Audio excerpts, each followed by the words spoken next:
We begin today with Florida lawmakers. They've been in Tallahassee this week for a budget special session. For the second year in a row, they could not finish the job during the regular session. The House and the Senate were $1.4 billion apart. The House pushing to cut spending, the Senate looking to hold the line. The sticking points: education, healthcare, public safety, and funding for Everglades conservation. If lawmakers cannot reach a deal by the end of June, Florida faces a partial government shutdown, and that has never happened before. Abby, I'd like to start with you. When you look at the gaps, they seem so big, and you were saying that it's a matter of priority. Explain that to our viewers. So one of the things that we can observe from the size of the Florida state budget is that the state can afford a lot of things, but it can't escape trade-offs. And so even though what we're looking at in percentage terms is relatively small, it's about 1% of the overall budget, the real question is this debate about what do we do with those last dollars. And that's where you're really seeing a difference in terms of the House and the Senate and different policymakers within those houses, where we want to allocate those resources. And that, even though, again, it's small in percentage terms, makes a big difference in terms of what's funded and then what gets left on the table. And you've said that there's a bit of risk management involved in this as well. It seems that the House is on one side of the page on this and the Senate is on the other. Right, so what we've seen historically, especially through the pandemic, is that Florida was actually in a really good economic position compared to a lot of other states. But now we're seeing some growth slowdown. We have a slowdown in construction. We have a higher than the national average unemployment rate. And so then when you start thinking about budgets, policymakers also have to be cognizant of what's coming next. So if those unemployment figures stay high, if you have a reduction in revenues, it's not just a question of setting the budget, it's trying to look into the future to mitigate some potential risk. Jeff, you're 12 years in the Florida Legislature, 10 years in the Senate. How do you see all of this? Well, I think you have to put this in perspective of what's coming next. I think that's the right way to think about it. So in the upcoming year, so not this budget year, but in the next budget year, they're projecting about a $1.5 billion deficit. And the following budget year, they're projecting about a $6.6 billion deficit.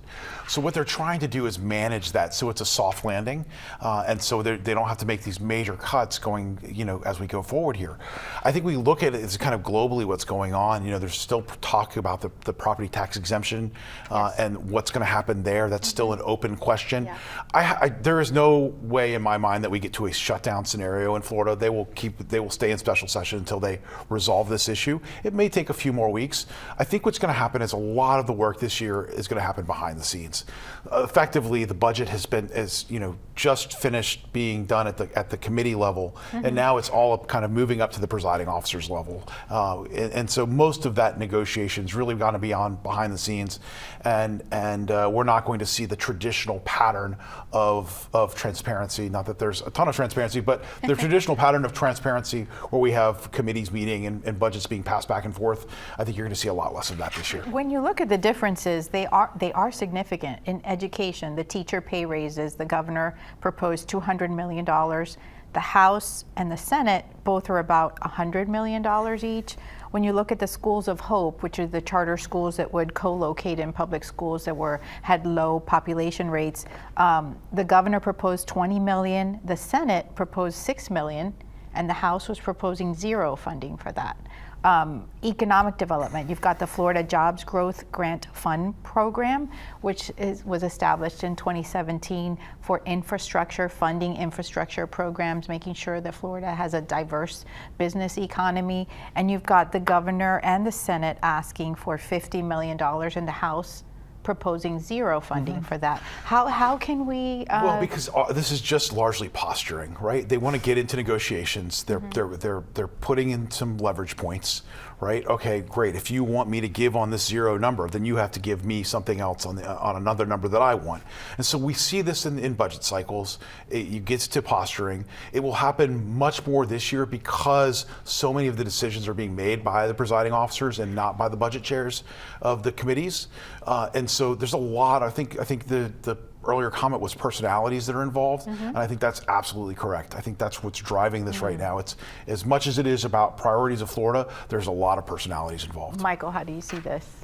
Well, I covered the legislature for like 5 years, and reporters are always out in the hallway listening to the inside the door as the presiding officers are negotiating. So we never got a real good sense of how do they sort out these differences. And Senator Brandes probably has a much better vantage point than I do. But the differences this year are stark, and the personality differences are stark. So you have a House Speaker who hasn't spoken with the governor for, a year? House Speaker Danny Perez. And, they're quite apart on Everglades spending. I think they're proposing somewhere in the area of 200, 300 million, and the DeSantis wants 800 million. Part of it is posturing, but this posturing does look like it's based in personality and philosophical differences. So the House wants to hold the governor's office more accountable in how it spends for emergency management.